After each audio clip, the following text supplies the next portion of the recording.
Hi everyone, welcome back to my channel.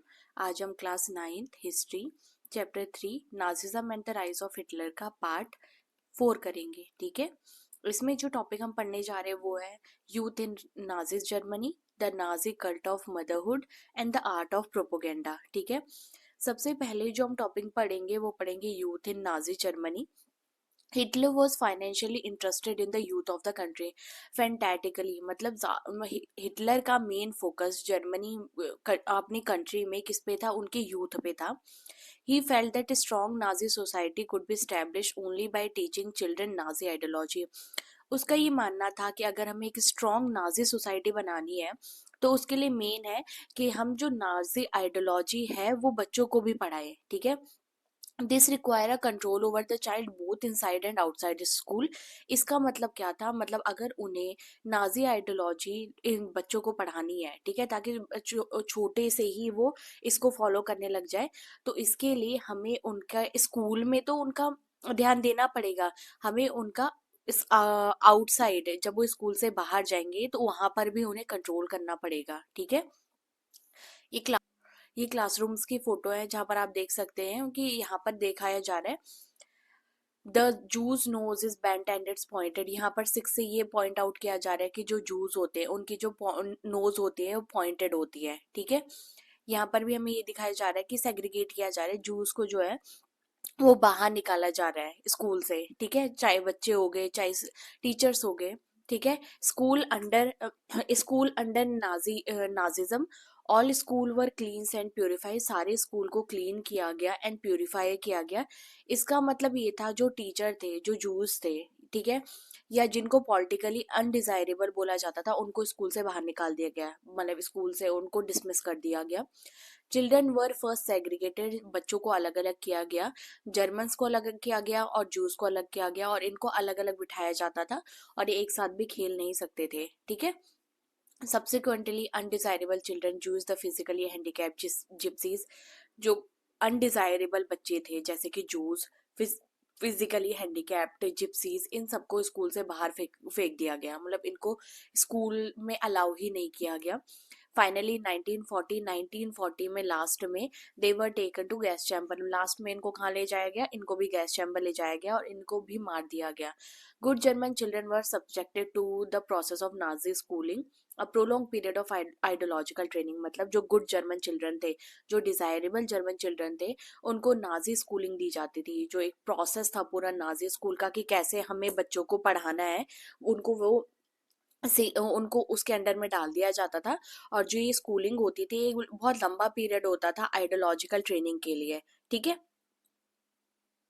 Text book व री written, जो पहले स्कूल बुक्स थी वो उनको दोबारा लिखा गया। ठीक है, racial science was introduce to justify Nazi idea of race. अब क्या होता था कि यहाँ पर हमने बच्चों को नाजी आइडियोलॉजी पढ़ानी है। अब बच्चों की जो बचपन में आदत होती है क्वेश्चन पुट अप करने की, ठीक है, इसीलिए स्कूलों में क्या गया, रेशियल साइंस इंट्रोड्यूस की गई ताकि हम उनको बता सके, उनको अपने जो ये नाजी आइडियोलॉजी है इसको जस्टिफाई कर सके कि हाँ हम जो बोल रहे हैं वो सही है। Stereotypes about juice were popularised even through math classes. मतलब जो इनको जो बातें बोली जाती थी किसके लिए, जूस के लिए, वो बातें इवन इनको मैथ क्लासेस में भी पढ़ाने लग गए थे ताकि ये लोग जूस को क्या करने लग जाए, हेट करने लग जाए। Children were taught to be loyal and submissive. बच्चों को ये सिखाया जाता था तो कि तुम लॉयल रहो, ठीक है, तुम हिटलर की तरफ लॉयल रहो, तुम सबमिसिव रहो, एंड तुम जूस को हेट करो और हिटलर को क्या करो, वर्शिप करो। ठीक है, even the function of sports was to nurture spirit of violence and aggression among children. मतलब स्पोर्ट्स पीरियड में भी जब इनको स्पोर्ट्स सिखाया जाता था तो वहां पर भी इनको वायलेंस, लड़ाई और एग्रेशन, गुस्सा सिखाया जाता था। Hitler believe that boxing could make children iron hearted, strong and masculine. Hitler ये समझता था कि बॉक्सिंग से जो ये बच्चे, इनको हम आयरन हार्ट, लोहे जैसा दिल बना देंगे, इनको स्ट्रांग बना देंगे और इनको मस्कुलाइन बना देंगे। Youth organisation was made responsible for educating German youth in the spirit of national socialism. मतलब क्या किया, यूथ ऑर्गेनाइजेशन को रिस्पॉन्सिबल बनाया गया कि तुमने इन जर्मन यूथ को क्या करना है, एजुकेट करना है, किस उसमें, the spirit of national socialism में। ठीक है, ये एक हम बोल सकते हैं कि एक प्रोपोगेंडा था, या एक क्या बोलते हैं, एनजीओस थे। 10 year old had to enter Jungvolk, जो अगर 10 साल का बच्चा हो गया तो उसे जंगवोक में जाना पड़ेगा। ये एक नाजी यूथ ग्रुप था जो 14 साल से कम बच्चों के लिए बना हुआ था। All 14 all boys had to join the Nazi youth organisation, मतलब लड़कियां नहीं।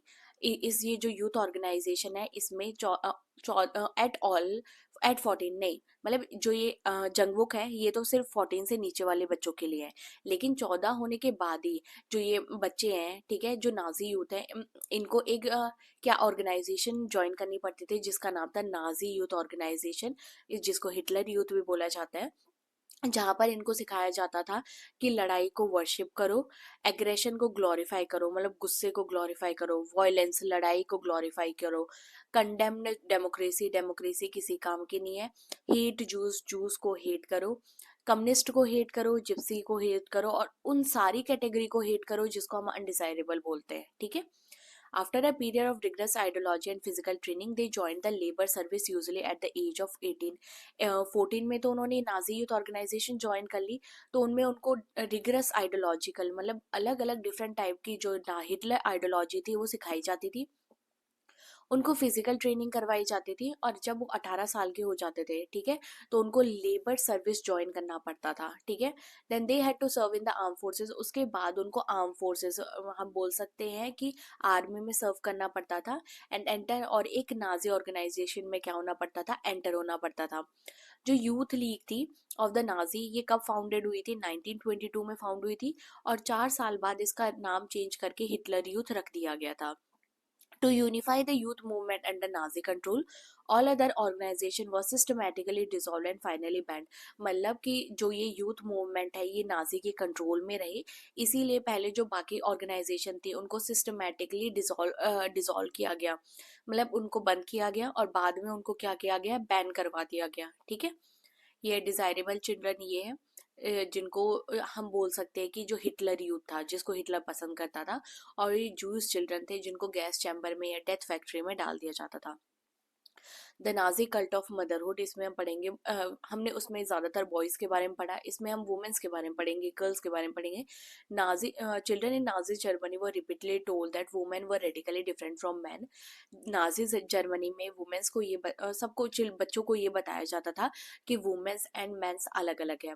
The fight for equal right for man and women that had become part of democratic struggle everywhere was wrong and you to destroy society, मतलब जो ये fighting चल रही equal right के लिए कि मैन एंड वुमेन की इक्वल राइट हो, बाकी अलग अलग पार्ट्स में जो ये डेमोक्रेटिक स्ट्रगल चल रहा है, डेमोक्रेसी में जो ये स्ट्रगल चल रहा है कि नहीं मैन एंड वुमेन के इक्वल राइट होने चाहिए, ये रॉन्ग है, ये गलत है, और ये क्या करेगा, हमारे सोसाइटी को डिस्ट्रॉय कर देगा। While boys were taught to be, लड़कों को ये सिखाया जाता था कि तुम गुस्से वाले बनो, मस्कुलाइन बनो, स्टील हार्टेड बनो, कठोर दिल के बनो। गर्ल्स को सिखाया जाता था they had to become good mother, उनको अच्छी मदर बनना है, and rear pure blood Aryan children, और सिर्फ प्योर ब्लडेड आर्यन चिल्ड्रन को ही उन्होंने बेयर करना है, उसके अलावा नहीं। Girls had to maintain the purity of the race, girls को ये बोला जाता था कि तुम्हें जो ये आर्यन रेस की प्योरिटी है उसको बनाए रखना है, तुम्हें जूस के साथ कोई भी संबंध नहीं रखने, उनसे बात भी नहीं करनी, अपने घर की देखभाल करनी है, एंड अपने बच्चों को नाजी वैल्यू को सिखानी है। They had to be the bearer of Aryan culture, and उनको क्या बनना है, बियरर बनना है, कि ताकि वो अगर वो उनका उनके बच्चे होते हैं तो उनके बच्चे सिर्फ आर्यन कल्चर और रेस के होने चाहिए, और किसी कल्चर या रेस के नहीं होने चाहिए। How women's were treated in Germany, आखिर वुमेन्स को ट्रीट कैसे किया जाता था जर्मनी में। 1933 Hitler said in my state the mother is the most important citizen.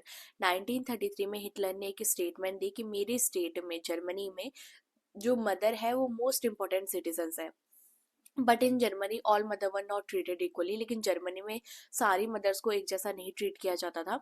Women's who bore racially undesirable children were punish and those who produce racially desirable children were awarded, मतलब जो undesirable, जो women undesirable children को जन्म देती थी उनको तो punish किया जाता था, पनिशमेंट दी जाती थी, और जो रेशियली डिजायरेबल चिल्ड्रन को जन्म देती थी उनको अवॉर्ड किया जाता था। जो जो डिजायरेबल चिल्ड्रन को बेयर करती थी या डिजायरेबल चिल्ड्रन पैदा करती थी, उनको जो हॉस्पिटल है उनमें भी फेवर ट्रीटमेंट दिया जाता था, अच्छा ट्रीटमेंट दिया जाता था। एंटाइटल टू कंसेशन इन, उनको शॉप्स में, थिएटर की टिकट में, रेलवे फी में कंसेशन बोल सकते हैं हम, कंसेशन बोल सकते हैं हम उनको, सेल वो सेल दी जाती थी, या हम बोल सकते हैं उनको कम दिया जाता था, उनको डिस्काउंट दिया जाता था। मेन क्वेश्चन, इनको डिस्काउंट दिया जाता था इन सब चीज़ों में, किस किस में, जो फेवर चिल्ड्रन को, डिजायरेबल चिल्ड्रन को बेयर करती थी उनको हॉस्पिटल में भी अच्छा ट्रीटमेंट दिया जाता था, उनको डिस्काउंट दिया जाता था शॉप पे, थिएटर पे और रेलवे फेयर पे। To encourage women to produce many children, honour crosses were awarded, मतलब ताकि जो वुमेन्स है वो और ज्यादा बच्चों को जन्म दे, इसीलिए उनको ऑनर क्रॉसेस दिए जाते थे। अगर अगर 4 बच्चे हैं तो ब्रॉन्ज क्रॉस, 6 बच्चे हैं तो सिल्वर क्रॉस, और अगर 8 या उससे ज्यादा बच्चे हैं तो गोल्ड क्रॉस। ठीक है। Women who don't follow code of conduct, अगर जो वुमेन थी वो कोड ऑफ कंडक्ट को फॉलो नहीं करती थी तो उनके साथ क्या होता था। All are and women who deviated from the prescribe code of conduct were publicly condemned and severely punished, मतलब जो वुमेन कोड ऑफ कंडक्ट को फॉलो नहीं करती थी उनको ये पब्लिकली पनिशमेंट देते थे, और इनको बहुत सीवियरली, बहुत ज्यादा पनिशमेंट दी जाती थी या गंदी पनिशमेंट दी जाती थी। जो जूस के साथ कांटेक्ट रखते थे या पोल्स या रशियन के साथ कांटेक्ट रखते थे, उनको टाउन विद, उनके जो हेड थे वो शेव शेव कर दिए जाते थे, उनका जो मुंह था उसको उसको काला कर दिया जाता था, और उनके गले में प्ले कार्ड डाल दिया जाता था जिसपे लिखा रहता था, I have sullied the honour of the nation, कि मैंने अपने नेशन का जो ऑनर है उसको खराब किया है। और उनको पूरे टाउन में परेड करवाया जाता था, मतलब ऐसी औरतें जो जूस के साथ कांटेक्ट रख रही है, पोल्स के साथ कांटेक्ट कर रख रही है, रशियन के साथ कांटेक्ट रख रही है, उनको उनके बाल सर को बिल्कुल गंजा कर दिया जाता था, उनके फेस को काला कर दिया जाता था, और उनके गले में एक प्ले कार्ड डाल दिया जाता था जिसमें लिखा जाता था कि मैंने अपने देश के, नेशन के जो ऑनर है उसको खराब किया है, और उनको पूरे टाउन में परेड करवाया जाता था। मैनी रिसीव जेल सेंटेंस, बहुत सारों को जेल सेंटेंसेस हुई। अब उन्होंने अपने जो civil honour, law civil honour as well as their husband and family for the criminal offence, मतलब जो सिविल ऑनर्स थे उसको मिले थे, या उनके हस्बैंड या उनकी फैमिली को मिले थे, वो सब उनसे छीन दिए जाते थे, कि जो किसके लिए, जो उन्होंने ये क्रिमिनल ऑफेंस किया है उसके लिए। ठीक है। The art of propaganda, Nazi regime used language and media with care and often to great effect, मतलब जो नाजी regime थी वो उसने लैंग्वेज और मीडिया को बहुत ज़्यादा अच्छे से यूज़ किया, and often to great effect, और ज़्यादातर ही इसने ना बहुत ज़्यादा इफेक्ट किया था लोगों के बीच में। The term they coin to describe their various practices are not only deceptive but are chilling, मतलब जो टर्म यूज़ करते थे किसी भी प्रैक्टिस को अपने डिस्क्राइब करने के लिए, वो सीधी नहीं होती थी, वो अलग होती थी, डिफरेंट होती थी, लेकिन लोगों को पता चल, चिलिंग मतलब वो खतरनाक होती थी, लोगों को पता चल जाता था कि हाँ कुछ ना कुछ होने वाला है। Nazi never use the word, Nazi ने कभी किल वर्ड यूज नहीं किया, मर्डर वर्ड यूज नहीं किया अपनी किसी भी ऑफिशियल कम्युनिकेशन में। मास किलिंग वो टर्म, अगर मास किलिंग हो रही है तो उसको एक नाम दिया जाता था, special treatment. Final solution use किया जाता था फॉर जूस। यूथनेशिया यूज किया जाता है डिसेबल के लिए, और सिलेक्शन एंड इन्फेक्शन, ये सारे वर्ड किसके लिए यूज किए जाते थे, मास किलिंग के लिए। ठीक है। Evacuation means reporting people to gas chamber, अगर इवैक्यूलेशन लिखा हुआ है या इवैक्यूलेशन में बात हो रही है तो मतलब जो लोग हैं उनको डिपोर्ट किया जाने वाला है गैस चैम्बर में। जो गैस चैम्बर था उसको डिसइंफेक्शन एरिया भी कहा जाता था, और एक बाथरूम की तरह दिखता था जहां पर एक फेक शावर हेड, शावर वाला नहीं होते जहां से शावर शावर लेते, वो भी वहां पर लटकाया गया था, जबकि वो फेक था। ठीक है। आखिर नाजी मीडिया को यूज कैसे करती थी, it was clearly use to win the support for the regime and popular है। यहाँ पर क्लियरली सबको पता है कि मीडिया को क्यों यूज किया जाता है, आज के टाइम पे भी सेम के लिए यूज किया जाता है, ताकि वो अपने लिए सपोर्ट ला सके, अपनी जो रेजिम है या जो अपनी सत्ता है उसके लिए सपोर्ट ला सके, और अपने आप को वर्ल्ड वाइड पॉपुलर कर सके। Nazi idea were spread through, जो नाजी के आइडिया थे ये लोग विजुअल के साथ, इमेजेस के साथ, film, radio, poster, catchy slogan and leaflet के साथ ये लोग लोगों के बीच में स्प्रेड करवाते थे। In poster groups identify as the enemies of German were stereotyped, मतलब ऐसे लोग जिनको जो जर्मन्स थे, वो जो जर्मन के एनिमीज थे, उनको उनको कैसे दिखाया जाता था, उनको दिखाया जाता था स्टीरियोटाइप्ड है, उनको मोक किया जाता था, उनको अब्यूज किया जाता था एंड उनको ईवल की तरह दिखाया जाता था। Socialist and liberal word represented है, जो सोशलिस्ट थे और जो लिबरल्स थे उनको रिप्रेजेंट किया जाता था कि ये वीक है, ये तो इनके अंदर कोई ताकत नहीं है और ये डीजनरेट, मतलब ये धीरे धीरे क्या हो जाएंगे, खराब हो जाएंगे और ये गायब हो जाएंगे। They were attacked as malicious foreign agent, उनको बोला जाता था कि ये खराब फॉरेन एजेंट है, बाहर से ये चीजें आई है, ये जर्मनी की नहीं है। Propaganda film made to create hatred for Jews, और फिल्म्स बनाई जाती थी ताकि वो लोगों के बीच में जूस के लिए हेट फैला सके।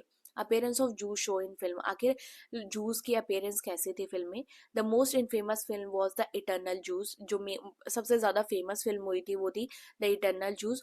Orthodox juice were stereotyped and mark, इसमें मेनली ऑर्थोडॉक्स जूस को के बारे में था कि उनको स्टीरियोटाइप बताया गया था कि ये पुराने ख्यालातों के हैं और उनको ही मार्क किया गया था, मेन उन्हीं पे फोकस था। They were shown in flowing beard wearing kaftan, उनको शो किया जाता था कि उन्होंने लंबी लंबी दाढ़ियां रख रखी है और कफ्तान वेयर किया गया है। Where in reality it was different to distinguish German Jews by their outward appearance because they were a highly estimated community, मतलब यहाँ पर पोस्टर्स में तो उनको दिखाया जाता था कि लंबी लंबी दाढ़ी है, कफ्तान पहन रखा है, लेकिन जो रियलिटी में देखे तो जो जर्मन, ये जूस जर्मन थे, इनको लोगों के बीच में डिफ्रेंशिएट करना बिल्कुल ही अलग था, मतलब कोई बता नहीं सकता था कि ये जूस है। They were referred as vermin rat and pest, उनको बोला जाता था ये वर्मिन है, पॉइजन है, रैट है, पेस्ट है। Their movement was compare to those of rodent, उनका जो मूवमेंट था, जैसे वो चलते थे, उनको कंपेयर किया जाता था कि जैसे रोडेंट चलते हैं ना, रैट पेस्ट वगैरह ही ऐसे चलते हैं, मतलब जहां भी जाएंगे ये गंदगी फैला देंगे। Nazism work on the mind of people, Nazism ने लोगों के दिमाग पे काम किया।